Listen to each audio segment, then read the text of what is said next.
5 प्रकार का ये पांडु रोग है। सो कौन कौन से प्रकार है, तो पृथक दोष ही, अलग अलग दोष जो है वो इसमें बताए गए हैं। सो अलग अलग दोष यानी वातज पांडु, पित्तज पांडु, कफज पांडु, समस्तैहि यानी त्रिदोषज पांडु और मृत्तिकादनात् ऐसे कहा गया है। सो मृत्तिकादनात् यानी मृत भक्षण जन्य पांडु जिसे हम कहते हैं वो इसमें हम देख सकते हैं। सो समस्तैर और मृत्तिकादनात् ये जो है वो अलग अलग बेसिकली उसके प्रकार बताए गए हैं। स पंचधा पृथक दोषैः पृथक मिश्रैः समागतैः। सो अलग अलग जो प्रकार है उसमें पंचधा पृथक दोषैः ऐसे उसमें कहा गया है। सो जब भी हम उसके प्रकार देखते हैं और इसमें एक अलग प्रकार बताया गया है कि जो मृत्तिकादनात् ऐसे कहा गया है। मृत्तिकादनात् इसका मतलब ऐसा है कि माटी जो रहती है वो खाने के कारण जो पांडु उत्पन्न हो जाता है उसको मृत्तिकादनात् ऐसे कहा गया है। समृद्ध भक्षण जन्य पांडु ये इसका एक अलग प्रकार है कि जो बहुत सारे व्याधियों में अलग अलग देखने के लिए नहीं मिलता है, लेकिन ये जो पेशेंट्स रहते हैं पांडु के रोगी के, सो इसमें मृत्तिका भक्षण ये एक टिपिकल लक्षण हमें हमेशा ही देखने के लिए मिलता है। सो पंचधा पृथक दोषैः समस्तैः मृत्तिकादनात् प्राग रूपम अस्य हृदय स्पंदनम रुक्षता त्वचि। अभी इधर से आगे पूर्व रूप से बताए गए हैं। रुचित पीत मूत्रत्वम स्वेदा भावोल्पवह्निता साधः श्रमः, इधर तक जो है वो पूर्व रूप बताए गए हैं। अभी ये पूर्व रूप क्या क्या है, तो प्राग रूपम अस्य हृदय स्पंदनम, पहला जो पूर्व रूप बताया गया है ना वो है हृदय स्पंदन, यानी हृदय यानी जो हार्ट है उसके अंदर स्पंदन महसूस होता है। जब भी ये पांडु है शरीर में रस की विकृति होती है, सो अहरः गच्छति इति रसः ऐसे आयुर्वेद में कहा गया है। ये पूरे शरीर को रस धातु पहुंचाने का काम जो है वो अजस्त्र देहे ऐसे कहा गया है। कौन करता है, तो ये हृदय करता है, राइट। सो ये जब भी हृदय ये काम करता है तो उसमें हमें ये देखना चाहिए कि अगर उसकी पर्याप्त मात्रा नहीं है या फिर रस की विकृति है तो उसके कारण क्या हो जाएगा, रस की विकृति अगर है तो उसके कारण जो डिमांड है उतना सप्लाई नहीं हो रहा है और इसी के कारण हृदय स्पंदन यानी हृदय की धड़कन बढ़ जाती है, जिसको हम आजकल की भाषा में टैकीकार्डिया कह सकते हैं। दूसरा जो लक्षण आया है वो रुक्षता, पूरा शरीर जो है वो रुक्ष लगने लगता है, रुक्षता शरीर में प्रतीत हो जाती है, महसूस हो जाती है। ये रुक्षता क्यों हो जाती है, इसका कारण यही है कि अगर हम देखेंगे इधर तत्र अनिलेन बलिना ये उसकी संप्राप्ति है। सो अनिलेन बलिना ये अगर संप्राप्ति है तो वात की विकृति है, वात की विकृति है तो रुक्षता शरीर में महसूस होगी।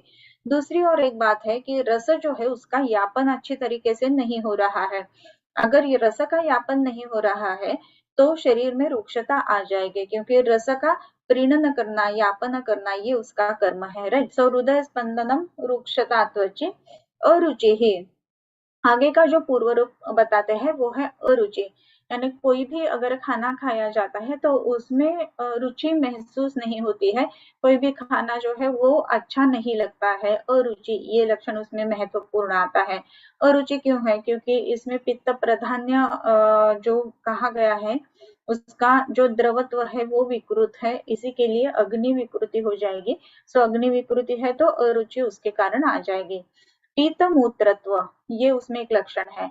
अभी पीत मूत्रत्व ये लक्षण किधर किधर आता है, एक तो हम ये लक्षण देखते हैं कि कामला में है और दूसरी बात है कि ये लक्षण जो है वो पांडु में भी देखने के लिए मिलता है, रादर पांडु से ही आगे जाके कामला उत्पन्न होती है ऐसी संप्राप्ति रहती है। सो अगर पीत मूत्रत्व ये देखने के लिए मिलता है तो पांडु का ये पूर्व रूप है, ये जानना चाहिए। इधर पीतत्व क्यों रहेगा, ऐसी अगर हम बात सोचते हैं तो इसकी संप्राप्ति कैसी है वो देखनी पड़ेगी। वो जो संप्राप्ति है वो भी पित्त प्रधाना कुपिता ऐसी संप्राप्ति है, तो उसी के कारण ये पीत मूत्रत्व ये देखने के लिए मिलता है। स्वेद अभाव और अल्पवह्निता ये भी दो लक्षण देखने के लिए मिलते हैं। स्वेद अभाव ये क्यों देखने के लिए मिलेगा हमें, क्योंकि इसमें रस की विकृति है, रस और ज्वर, रस का जो है वो ज्वर से रिलेशन हमेशा से ही रहता है, ये भी हम देखते हैं और उसी के कारण हम देखते हैं कि स्वेद अभाव ये भी उसमें रहता है। सो पांडु के जो पेशेंट्स रहते हैं उसमें स्वेद स्वेद जो है वो हमें देखने के लिए मिलता है। और भी है स्वेदा भावो अल्पवन्यता। अल्पवन्यता यानी जो अग्नि है वो बहुत अच्छा से काम नहीं कर रही है। अग्नि जो है वो टिपिकली अगर हम देखेंगे तो अल्पता उसमें, यानी वो बहुत ज्यादा अच्छे से काम नहीं कर रही है। सादह श्रमः, सादह इसका मतलब है बहुत ज्यादा थकान महसूस होना। ये पेशेंट जो है वो बहुत ज्यादा थक जाते हैं। कोई भी काम अगर उनको बता दिया जाता है जो शारीरिक श्रम का है उसमें थकान उनको ज्यादा रहती है। शादः श्रमः, श्रम यानी सादह यानी गात्रसाध होणं, अंग गळून गेल्यासारखं वाटणं, और श्रम जो है वो कोई भी काम करने में दिक्कतें रहती है, श्रम ये बात उसमें महसूस हो जाती है। सो ये टिपिकल जो है वो पूर्व रूप इसमें बताए गए हैं, सादः श्रमः। फिर उसके बाद में अलग अलग प्रकार जो है वो बताए गए हैं। सादः श्रमः अनिला तत्र, यानी ये वातज पांडु के लक्षण है। अभी ये वातज पांडु के लक्षण कौन कौन से हैं ये देखने पड़ेंगे। अनिला तत्र गात्र रुक्तोद कंपनम, कृष्ण गात्र रुक्तोद कंपनम, कृष्ण रुक्षारुणासीरा नखविन्मूत्र नेत्रता शोफा नाहास्य वैरस्य विटशोषाः पार्श्व मूर्धरुक। अनिला तत्र पहला लक्षण क्या है कि वात की विकृति अगर रहती है तो इसमें लक्षण क्या है, गात्र रुक, गात्रों में रुजा रहती है, यानी शरीर जो है वो पेनफुल रहता है, शरीर जो है उसमें पेन रहता है। इसमें रस विकृती है और इसे के लिए पिळवटल्यासारखं दुखणं असं ज्याला आपण म्हणतो तसं हे पेन असतं। आता पिळवटल्यासारखं दुखणं असं जेव्हा आपण म्हणतो ना तर त्यावेळेला काय वैशिष्ट्य त्याचं आहे, सो वो क्या है, तो कोई भी क्रैम्प्स है ना वैसे उसमें देखने के लिए मिलते हैं। सो गात्र रुक तोद कंपनम, तोद, तोद यानी कुछ भी चुभन है ऐसी वेदना उसमें रहती है और कपकपी रहती है, कंपन रहता है। कोई भी शरीर जो है उसको यापन अगर अच्छे तरह से नहीं होता है तो कंप ये लक्षण उसमें वात की विकृति के कारण देखने के लिए मिलता है। कृष्ण रुक्ष अरुण सिरा, अभी ये जो पेशेंट्स है उसमें कृष्ण वर्ण की, रुक्ष और अरुण वर्ण की ऐसी सिराएं भी महसूस होती है, प्रतीत होती है, देखने के लिए मिलती है। ये शरीर जो है उसके ऊपर ये सब सिराएं जो है वो उभर आई है ऐसा देखने के लिए मिलता है। सो इसमें क्या है, सो कृष्ण रुक्ष अरुण सिरा नख विन मूत्र नेत्रता, नख विट मूत्र नेत्रता ये कैसा है, अरुण वर्ण का हो जाता है। जो टिपिकली अगर हम देखेंगे तो नख है, विट यानी पुरुष है, विन या फिर मूत्र है वो कैसा हो जाता है, रूक्ष रहता है और वो भी अरुण वर्ण का यानी चेंज कलर ऐसे हो जाता है। अभी अरुण वर्ण यानी धूसर जिसको हम कहते हैं ऐसा वर्ण उसमें आ जाता है। शोफ आनाह आस्य वैरस्य विट शोषा पार्श्व मूर्धरूप, शोफ, शोफ यानी सूजन आ जाती है। ये जो सूजन है वो पांडु के कारण क्यों होगी, तो ये हम देखने के लिए पहले पूर्व रूप में देखा है कि हृदय स्पंदन ये उसमें लक्षण है। सो टैकीकार्डिया है, हृदय की धड़कन बढ़ गई है। सो उतनी मात्रा में रस जो है वो विक्षेपित हो रहा है, लेकिन ये जो रस है उसमें उसका यापन कर्म अच्छी तरीके से नहीं होता है, तो वीनस रिटर्न जिसे हम कहते हैं वो नहीं आता है और उसी के कारण ये टिपिकल क्लेद ज्यादा होने के कारण शोफ ये लक्षण उसमें वातज पांडु में देखने के लिए मिलता है। आनाह यानी पेट फूला हुआ रहना, विष्टब्धा जीर्ण रहना ये भी लक्षण उसमें रहते हैं। आस्य वैरस्य, आस्य वैरस्य यानी मुख में कोई भी अगर पदार्थ डाला जाता है तो उसकी टेस्ट ओरिजिनल टेस्ट से अलग महसूस होती है, दैट इज कॉल्ड एज आस्य वैरस। अरुचि और आस्य वैरस दोनों में थोड़ा सा भेद है। अरुचि यानी कोई भी पदार्थ आप जिह्वा के ऊपर रख दीजिए तो उसके महसूस स्वाद महसूस नहीं होता है, दैट इज अरुचि। और आस्य वायरस यानी अगर मीठा खाया जाता है तो पेशेंट बताता है कि तोंड जो है वो कड़वा हो जाता है, तोंड जो है अम्ल रसात्मक हो जाता है मीठा खाने से। तो ये जो बातें हैं ये आस्य वैरस्य ऐसा है। विरसता यानी दूसरा ही, विगतः रसः ऐसा है।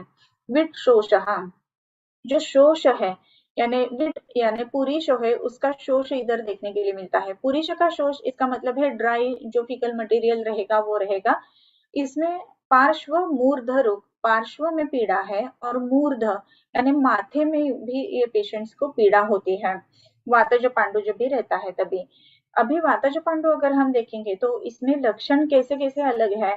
सो अगर ये देखेंगे तो पांडु के तो लक्षण है ही, लेकिन आजकल हमारे जो जो अलग अलग पेशेंट्स हमें देखने के लिए मिलते हैं, सो इसमें शोथ है, आनाह है, आस्य वैरस्य है, ये सब जो सिम्टम या फिर ग्रुप ऑफ सिम्टम जो है ना, वो क्रॉनिक रीनल फेल्योर में भी देखने के लिए मिलता है।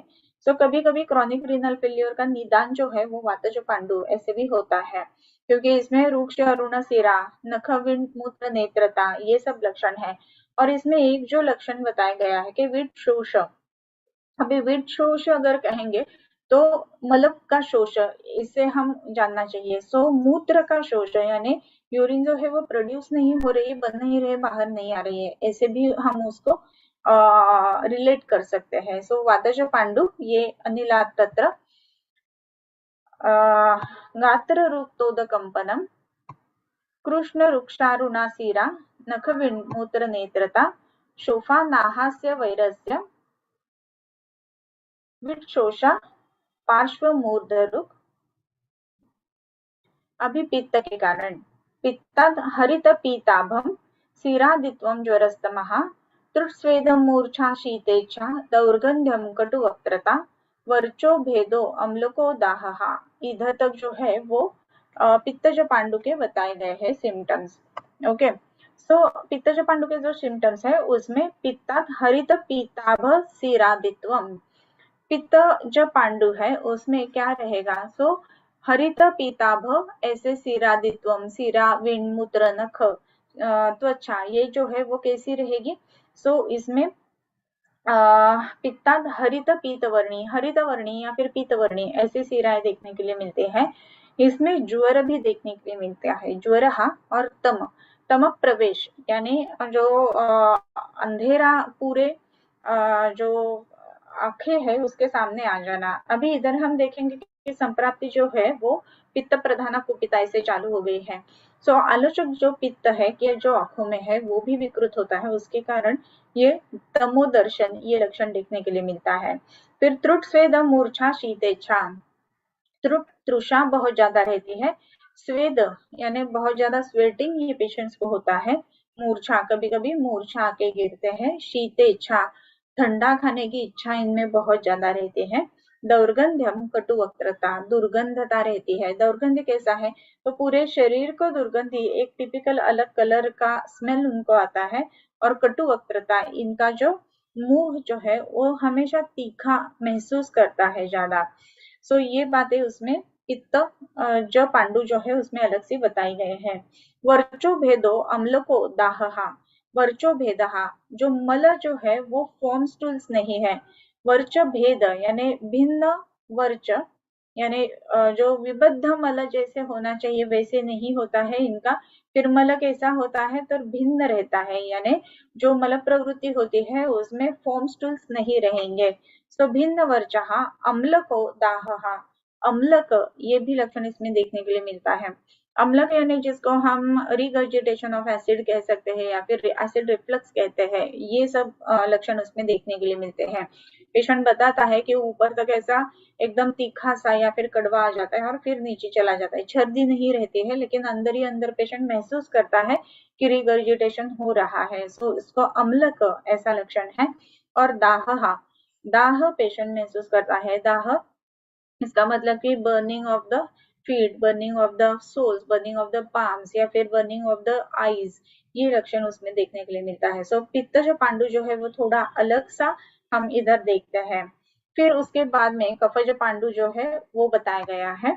कफज पांडु जो भी हम देखेंगे तो उसमें कौन कौन से लक्षण रहते हैं, तो कफात शुक्ल सिरादिता, कफ जो है उसके कारण शुक्ल सिरादिता, शुक्ल वर्ण की सिरा आच्छादित हो जाती है। अभी सिराओं का वर्णन तीनों भी पांडुओं में किया है। स्वरूक्ष अरुण ऐसा जो है ऐसी सिरा वातज पांडु में है, हरित पीत ऐसी सिरा जो है वो पित्तज पांडु में है, और जो शुक्ल वर्ण की सिरा बताई गई है वो कफज पांडु में है।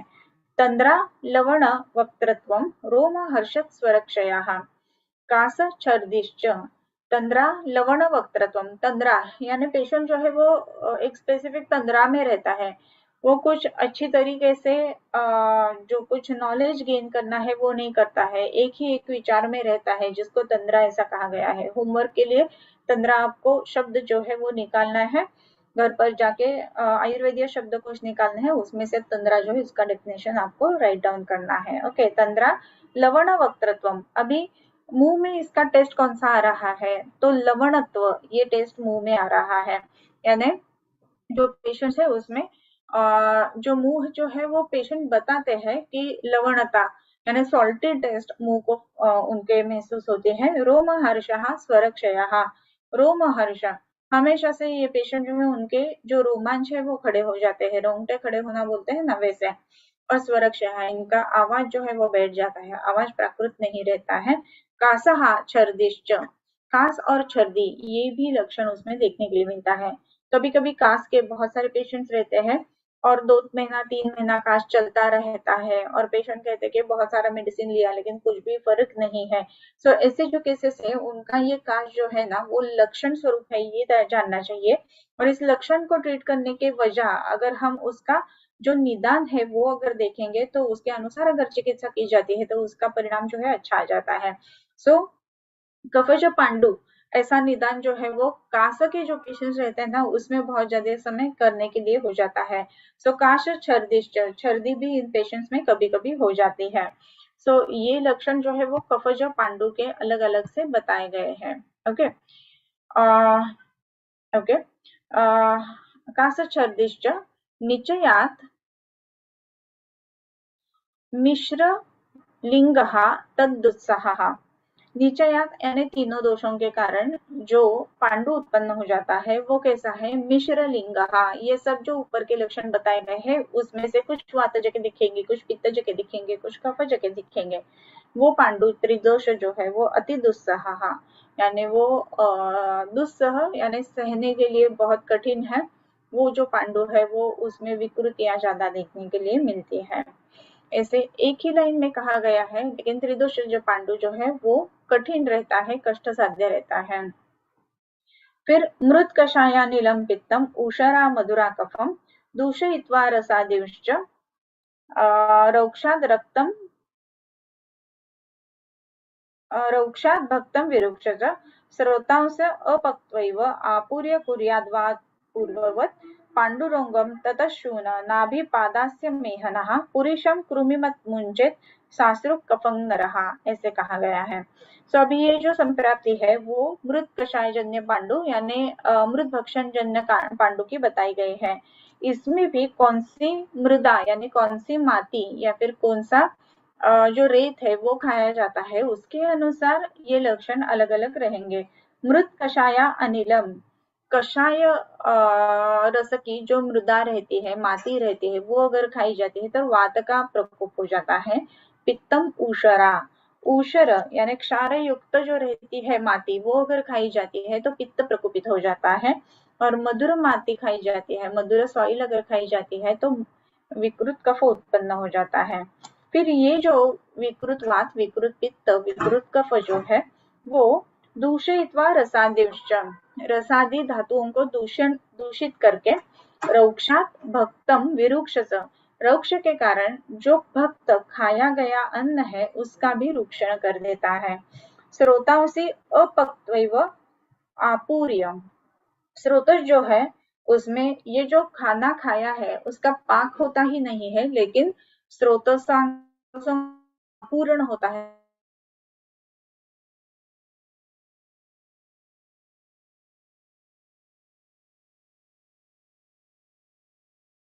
उनको रोधन करके पूर्व जैसे कि वातज, पित्तज, कफज ऐसे जो लक्षण है वो उत्पन्न किए जाते हैं। सो पांडुरंग रोगम ततः, सो इससे पांडुरोग उत्पत्ति हो जाती है। शून नाभि पादास्य मेहनः, ये जो मृत भक्षण जन्य पांडु है उसके लक्षण कौन कौन से देखने के लिए मिलते हैं, तो शून पाद आस्य मेहनः, शून यानी शोथ उत्पन्न होता है, किधर, तो नाभि के ऊपर शोथ है। फिर उसके बाद में पाद के ऊपर शोथ है और आस्य यानी चेहरे पर भी ये पेशेंट्स के शोथ देखने के लिए मिलता है। टिपिकली मृत भक्षण जन्य अगर पांडु है तो चेहरे के ऊपर भी शोथ है। पुरीशम कृमिमन मुंचेत, पुरीश जो है वो कृमिमत यानी जो फीकल मटेरियल रहता है उसके साथ में कृमि मोचन हो जाता है, यानी कृमि बाहर निकलने लगता है। जो कुछ भी सॉइल खाई जाती है उसके कारण शरीर के अंदर कृमि बन जाते हैं। ये जो कृमि है वो पुरुष के साथ निकलते हैं, इसके लिए पुरीशम कृमि मुंचेत तद भिन्नम च असृप कफहा स असृप कफहा कफन नरहा। ये जो होता है कि जब भी ये सूजन हो जाती है या फिर कृमि हो जाते हैं, सो ये जो होता है वो उसमें यानी पुरुष में कफम न रहा, ऐसा भी है स अश्रुप या स कफ, यानी जो पुरुष मोचन होता है उसमें कृमि भी रहता है, कभी कभी रक्त भी उसमें रहता है और कभी कभी इसमें कफ भी रहता है। सो ये सब लक्षण जो है वो मृत भक्षण जन्य पांडु इसके बताए गए हैं। सो अलग अलग जो प्रकार है उसमें वातज पांडु, पित्तज पांडु, कफज पांडु, सान्निपातिक पांडु और मृत भक्षण जन्य पांडु ये कहे गए हैं। फिर ये जो आगे का श्लोक है उसमें ये पांडुरोंगी सेवेत पित्तलम तस्य कामना कोष्ठ शाखाश्रयम पित्तम दग्ध्वा अश्रुक मांसमावहेत हरिद्र नेत्र मूत्रत्वम नख वक्त्र शकृत तथा दाह विपाक तृष्णावान भेका भू दुर्बलेन्द्रियः। जैसे कि हमने पहले ही डिस्कस किया कि पांडु रोग के बाद पांडु रोग से ही कामला की संप्राप्ति हो जाती है। तो ये जो श्लोक है आगे के ये कामलक है कि जो हम नेक्स्ट लेक्चर में देखेंगे। आज के लिए ये वातज पित्तज कफज पांडु, सान्निपातिक पांडु और उसका जो अलग सा प्रकार आया है कि मृत भक्षण जन्य पांडु, ये हमने देख लिया, जो कि 14th यानी 14वां श्लोक है। 15 श्लोक से हम नेक्स्ट लेक्चर में ले लेंगे।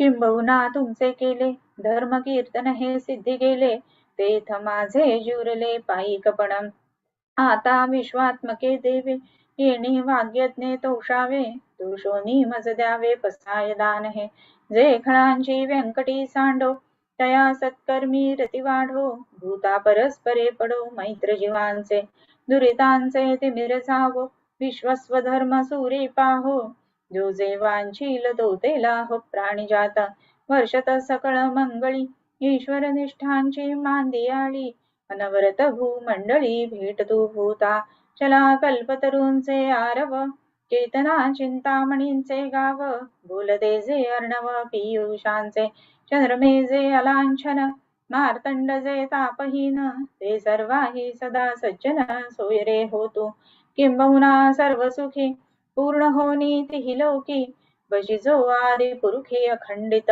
आणि ग्रंथ उपजविये विशेषी लोकी ये, दृष्टा दृष्ट विजय होवावेची, येथ म्हणे श्री विश्वेश्वरावो हा होईल दान पसावो, येणेवरे ज्ञानदेवो सुखिया झाला, येणेवरे ज्ञानदेवो सुखिया झाला, येणेवरे ज्ञानदेवो सुखिया झाला।